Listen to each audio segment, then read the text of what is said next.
So while delegates at the World Economic Forum in Davos, Switzerland are engaged in discussions about issues affecting the world today, US President Donald Trump is talk of the town at the annual meeting. Newzroom Africa's business editor Xolani Mbanjwa caught up with the Reserve Bank Governor Lesetja Kganyago in Davos about this.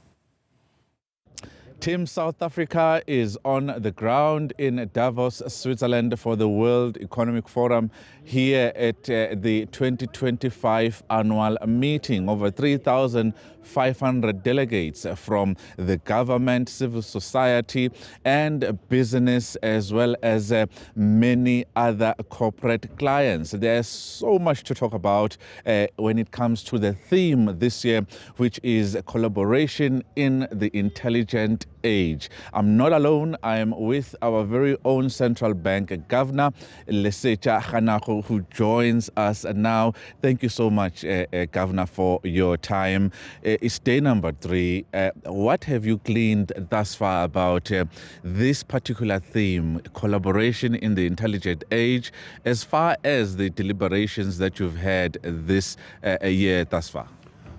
Well, it's day 2 for me. The formal meetings started yesterday. I think clearly in this digital era, the big issue this year has been artificial intelligence and whether we are going to leave people behind. And there are a few sessions that I had attended, and I think that there are gaps from the era prior to AI that are coming into this era. One has to do with the computing gap. Who has access to the computing power, because that is what you need in this era. And 2 is the algorithmic gap. People have all of these models. Whether they are large language models or small language models, who is writing this model, who is having access to these models, and so forth. And thirdly is the issue of data gap. Data has become a new currency, and this data is stored in all sorts of ways, in clouds and all of that. And then, of course, there is a gap within that data space, is who owns the data. And there are all these massive data providers, and it gives them a lot of power, because you need all of that data to be able to make your models to be useful. And then the other area that call it crypto is back kind of thing. There was a time when there was a lot of talk about blockchain and about crypto. I was in a panel on crypto at a crossroads, and it was actually a fascinating conversation, because I had found that people had tended to confuse the technology that underpins crypto and the crypto assets themselves. And what we have done in South Africa was that the Financial Sector Conduct Authority designated or declared crypto assets to be financial assets, so that they would be able to put a regulatory framework in place. And one of the key takeaways from that session was the players in the crypto ecosystem crying for certainty and clarity of regulation.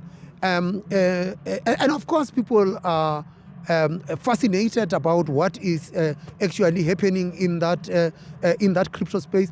But there is also, as it happens with all of the sectors, there are powerful interests at play. And one of the things that was pushed in that panel, which I know that even in this country it has become a big issue, is whether central banks should actually be holding crypto assets as part of their reserves, which one does not quite understand. I mean, central banks hold foreign exchange reserves because we will use them to pay for imports, to settle debt and all of that. We hold gold reserves because gold is a store of value and it can be converted, and in all of that. But governments do hold other reserves. The US still holds strategic oil reserves. South Africa used to hold strategic oil reserves. China is holding strategic pork reserves, that if there is an outbreak of swine fever, that they would still be able to have pork because it is such an important part of their protein source. And so when people said hold Bitcoin, it says, what is the strategic value of holding Bitcoin? Why should we hold Bitcoin? Well, we're producing electricity from coal. Should we be holding strategic coal reserves? We had an outbreak of foot and mouth disease. Should we be holding strategic beef reserves, mutton reserves, and so forth? And I was not entirely convinced about the rationale why central banks should actually be holding crypto assets or Bitcoin, for that matter, as part of our reserves. And so over the next 2 days, I guess I will pick up a few things and I will see what are the key themes that are emerging. Another key theme, Governor, is the inauguration or the second term in office of U.S. President Donald Trump, and how his coming into office for the second time is actually reverberating around here at the World Economic Forum about the impact he might have on the sector such as climate finance, which is something that is already sending people running for the hills. What do you think his impact is going to be, and is it going to really be felt around the world as far as South Africa?